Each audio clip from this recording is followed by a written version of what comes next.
Japanese spirits, namely whiskey, is quite popular in America these days, but there's one Japanese liquor that's mostly undiscovered here, and it's called shochu. Stephen Lyman is considered one of America's foremost experts on Japanese spirits, and he is the author of the James Beard-nominated Complete Guide to Japanese Drinks. Now, Lyman came over from Japan to teach local bartenders about shochu and Japanese whiskey, and he's here at New Day to mix drinks. And thank you for coming and bringing all this knowledge for us. Thank you very much for having me. This is really fascinating. You live in Japan now, where you became an expert in Japanese spirits and then wrote your book. How did you start on your path of this if you're not from Japan? Great question. I actually discovered shochu at a Japanese gastropub in New York City, I guess about 15 years ago. And that just sent me down a rabbit hole. There was nothing in English about these drinks. I started to do my own research and fell in love with them. I think that's fascinating. So these spirits are koji-based. What is that? And I read that this is the national mold of Japan. Can you explain? Yes, we take our mold very seriously in Japan. Okay. But there would not be Japanese culinary tradition as we know it without koji. Koji is a mold that's used to make sake, soy sauce, miso, mirin, as well as these spirits. So that is fascinating. It's kind of the base for so many things that are delicious and wonderful. That's right. And it's, shochu. How do you drink it? What do you drink it with? Are you going to make us a drink? I'll make you a drink. I yes, love that of idea. Course. So we'll start with colorful shochu, which is a sweet potato shochu from Miyazaki Prefecture. I love it. It is quite beautiful and colorful in its presentation. I'm actually going to serve this with soda, which has become a very popular style. Okay. In fact, drinking it with soda has changed the shochu industry so much that it's changed the kinds of shochu that they make. Really? Can I smell it? Of course. Let me see. Oh, wow. It's quite fruity. It is fruity. Yeah, very, very nice drink.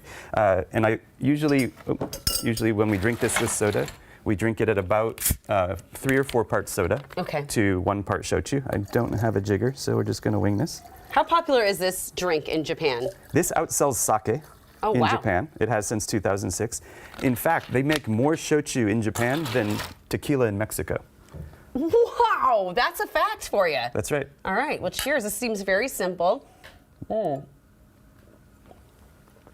that's so smooth. It really is. It has almost a smell of sake, but I guess that would be the koji. That's right.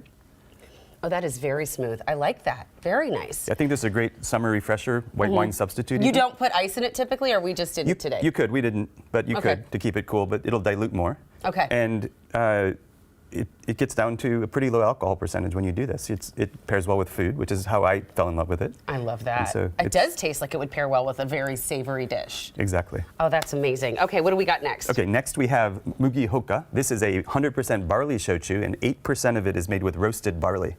Really? And so shochu is not about what it's made from, but how it's made. It has to be made with koji. Okay. It can only be pot distilled 1 time.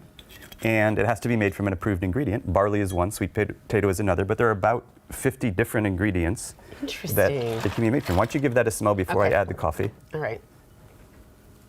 It's still got that same overall smell, but this, I don't know, it smells deeper, darker, I don't know. Darker would be a good way to describe it because of the barley and because it's more grain-based, and then also with the roasting. So you get a much different expression. Cold brew coffee, how did this combination come about? I really enjoy cold brew coffee, and I'll actually add soda to this sometimes to give it some brightness, some sparkling. Ooh, right? I love this. Let me give this a try. Sure. Oh, this is kind of an afternoon. That's right. I love this, and it'll keep you going because it's cold brew coffee. That's right. This is your day drinking shochu. Absolutely. That's really delicious, and that shochu just really goes so well into it. This is the whiskey, though, right? No, that is the barley shochu that we just tried. Okay, got it. All right. So now we have a whiskey left, right? That's right. We do. Now, I have never had Japanese whiskey, I'm ashamed to say. Well, you're in for a treat. I'm excited. This is actually a koji-based whiskey. Okay. The whiskey tradition in Japan is actually to make malted whiskey because a Japanese man named Masatake Taketsuru went to Scotland to learn how to make whiskey there. So he brought back that tradition. But the year that he was born, there was a Japanese immigrant in Peoria, Illinois, making koji whiskey for an American distillery. Really? So this actually predates the malt whiskey traditions in Japan. That's incredible. Except for the Sherman Act in 1890 was passed. In 1895, they used it against the Illinois Whiskey Trust.